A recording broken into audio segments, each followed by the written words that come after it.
might as well start. We can cut it together. Where the... That wasn't terrible. We can try that again. Hi, I'm Meg, and welcome to Well, Here We Are, which is a monthly review of what I've read, as well as some updates and other information that you probably don't care about, but you're gonna hear anyway because you're here. So let's get into it. In the first 31 days of 2026, the stats are in, and here are mine. First, how many reels did I post on Bookstagram? 5. How many posts did I make on Bookstagram? 2. Time engaging on Bookstagram using the app or the browser, 426 minutes, which is about 7 hours and 10 minutes total for the entire month. Books read, 9, which is about 4,351 pages and roughly 36 hours of listening. So was it a busy month? Who's to say? So based on the stats, clearly my desire to engage through Bookstagram has been at an all-time low, but my motivation to read and to take in books has increased significantly. Last year, I was averaging 3 to 4 books a month, and I've read 9 this month. That's insane. A lot of it could be chalked up to the fact that it's really difficult to be a human right now, especially a human living in the United States. It's really difficult to be a teacher right now. It's really difficult to be a woman right now. It's really difficult to be somebody who has to get up every day and do tasks that maybe aren't their favorite thing. I have had zero motivation or creativity to create reels or posts or slides, to participate in street teams, to participate in giveaways and on all that kind of stuff. And it's not because I have stopped loving books. It's just I don't have the energy mentally, physically, or emotionally to engage right now. And that's okay. I'm sure there's a lot of us out there that are feeling the same way. Just do what you can every day. So personally speaking, I'm really proud of the fact that I've had little wins, even if they weren't what I set out to do when I made my goals for 2026. I think that we are really hard on ourselves, especially if we are trying to engage through social media, because we see so many other people and we want to be just like them. But in reality, we have to be ourselves. And for right now, Meg isn't able to post every day, let alone every week. Meg is not able to communicate and engage through street teams and Discord and chats. What Meg is able to do is read and take care of herself. So earlier I mentioned the small wins, and I have found that the only way to really get up in the morning sometimes is to really reflect and enjoy the small wins, even if they don't seem to make the biggest impact in your life. Those small wins do add up. Think about money in a piggy bank. Eventually it does add up to an amount of money that is exciting to have. And that's kind of the same thing when it comes to small wins. So this month I've had some small wins that were quite mighty, and I'm happy to share them with you. The first thing was I started a book blog. Is it done? No. Is it ready to be shared? Absolutely not. Started is the key word here. I haven't really put a lot of content on it yet, and I haven't been prepared to share it, but it's given me the opportunity to learn how to set up a website and blog, how to make content enjoyable and engaging, but also satisfy my need for the outlet. My hope for the blog is that it'll be a place that I can provide long form reviews, series reviews, analyses, but then also just muse about my journey with reading and why books are so important to me. Hopefully somebody will enjoy the content and maybe it'll speak to them and inspire them as well. I also challenged myself to randomly select a book off of my to be read bookshelf that is getting way too big and starting to get a little structurally dangerous. And I did. I chose a book for January and I did read it. I didn't finish it. Unfortunately, it was a book that I DNF'd at the 75% mark, which I can get into later in another video. However, it's just important to know that there's no guilt or shame in putting a book down if you're not enjoying it. I felt nervous to do so during January only because it was the beginning of a challenge I made for myself and I already felt like I was quitting. But in reality, the book wasn't for me and I wasn't having a good time. Don't forget to check back later, probably midweek, to see what February's choice is for my TBR book. I also made 3 reels, all of which make me very happy, but are kind of time consuming when you don't have the mental capacity to do them. One I made was a bookish reel highlighting an absolute gem of a bookstore in Detroit, the John King bookstore. It's absolutely wonderful, but it's a great hidden treasure that's not really hidden as it's in plain sight, but not a lot of people go there or seem to know about it.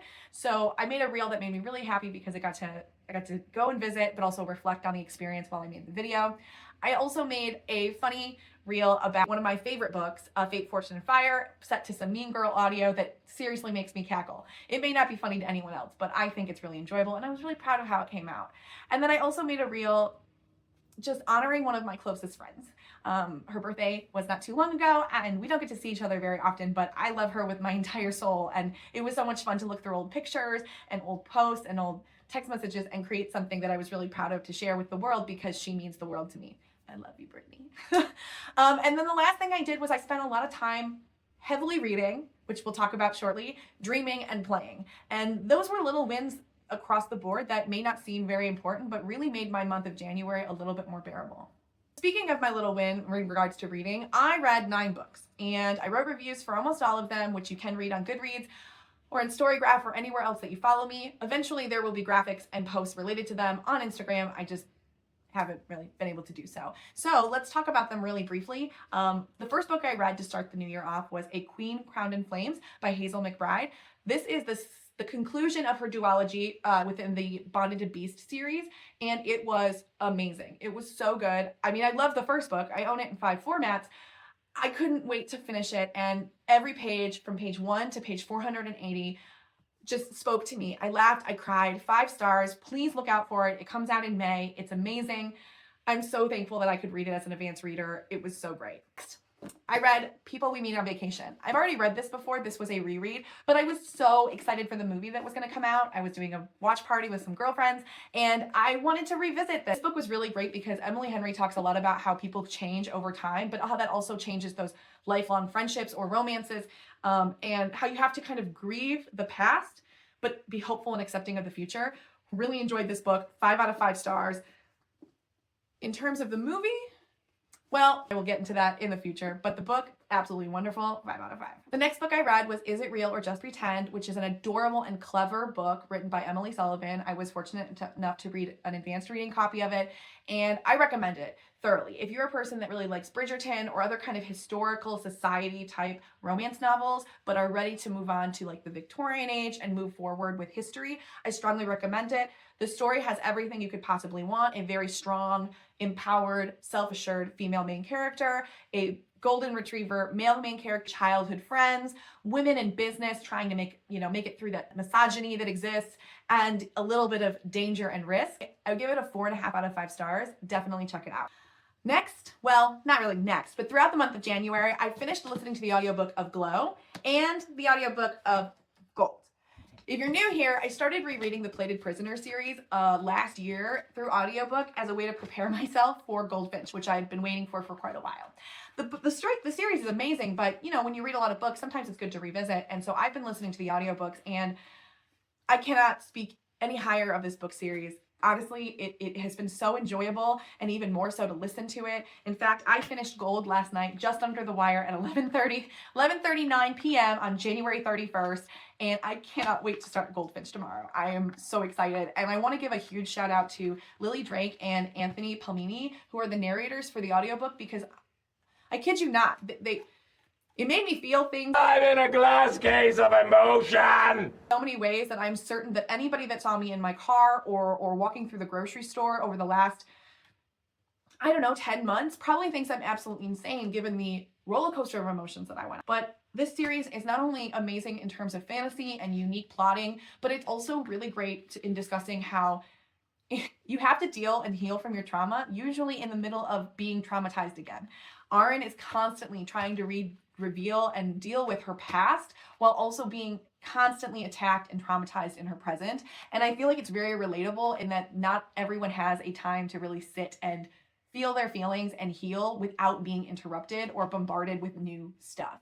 And I think it's really telling too, because a lot of the book really feels relatable to what we're experiencing now, with how almost every day there's a new atrocity or horror that blasts across our news feeds, and we're forced to deal with the one from the day before while also processing and dealing with the next one and being a little nervous about what's to come. I strongly recommend this book. I rate them both 5 out of 5, and friends, check on me because I've heard Goldfinch will emotionally destroy me. Emotional damage! So 5 out of 5, definitely worth the time. Also during the month of January, I read the first 2.5 books of the Ashen series by Demi Winter. I was given an advanced reading copy of Dawn of the North, which is the 3rd book in the series, and at the time, you knew I needed to read the first 2 books and just never got to it. But I decided, what the heck, I'm going to do it. And I'm so sorry, Demi Winters. I'm so sorry, fans of this book series. I should not have waited because it is an absolutely phenomenal book series.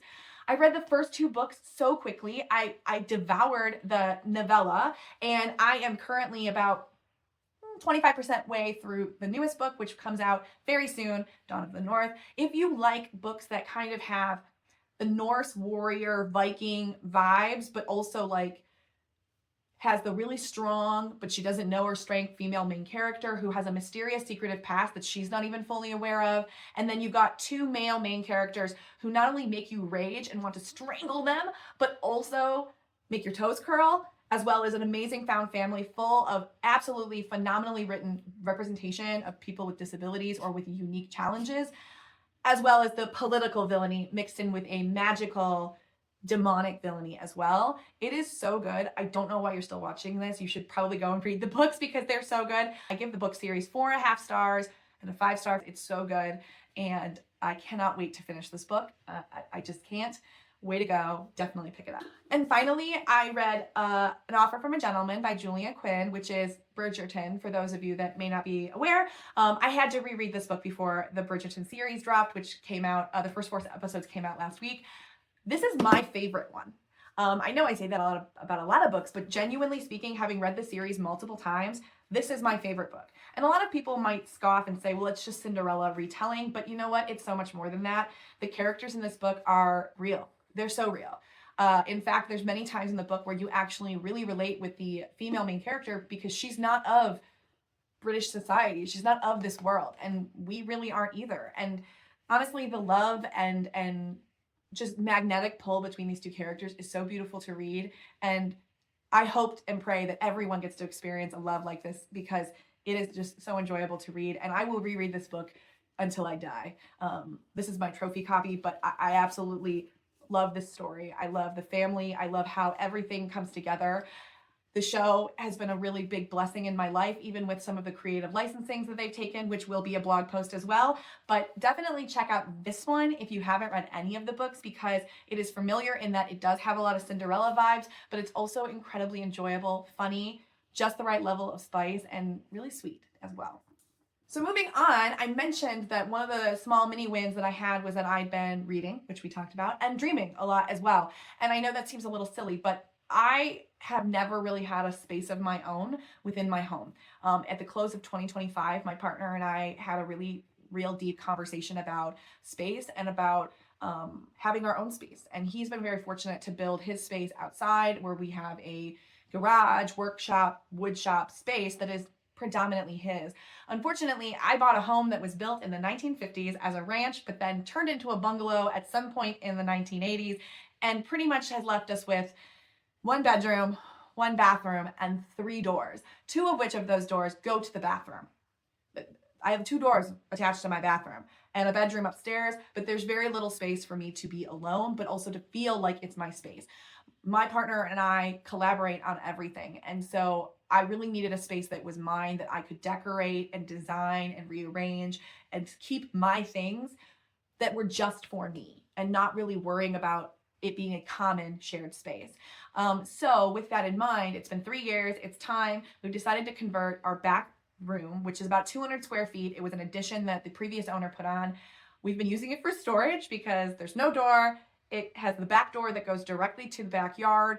It's cold, it's dark, there's not a lot of natural lighting, but through some creative thinking and Pinteresting and marketplace scrolling and making measured models that I can move around the furniture that we have, I'm finally in the right mind space to make this my place, my cozy crafting, reading, content creating, book hoarding space. And so that's what a lot of my mental capacity has been, is dreaming about having my own space. And frankly, these books need a home where I can see them and know they're safe.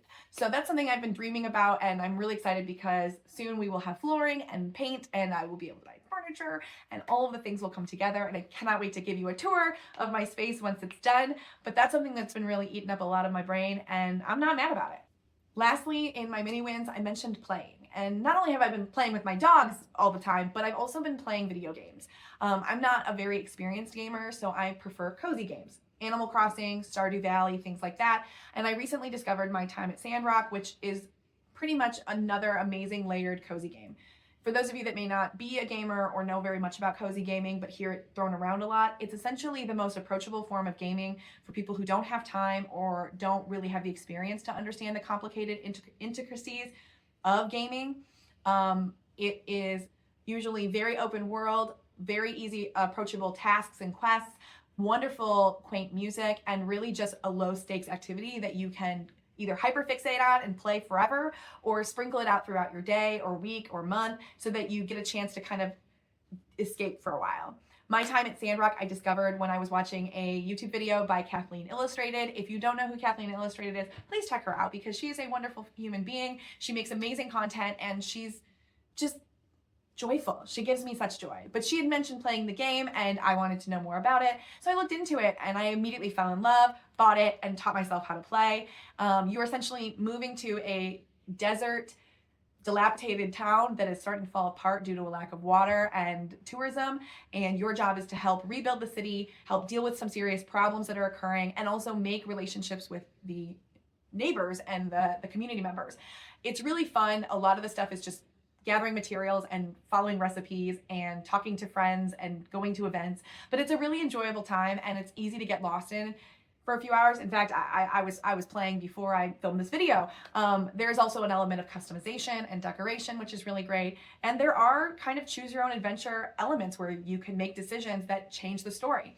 It is a very big game, meaning it takes a long time to finish. I believe my husband finished it recently and it took him, playing about an hour every day, it took him several months. So definitely check it out. But like I said, it's really low stakes. You can't really lose or die. And all you're really doing is helping other people. And that's it. Additionally, a new version of the game, and by version I mean a sequel, is coming out mid-year. It's called My Time at Evershine. I was so excited to see that it was coming that I went on Kickstarter and backed it because it's the same element as most cozy games, only it's fantasy.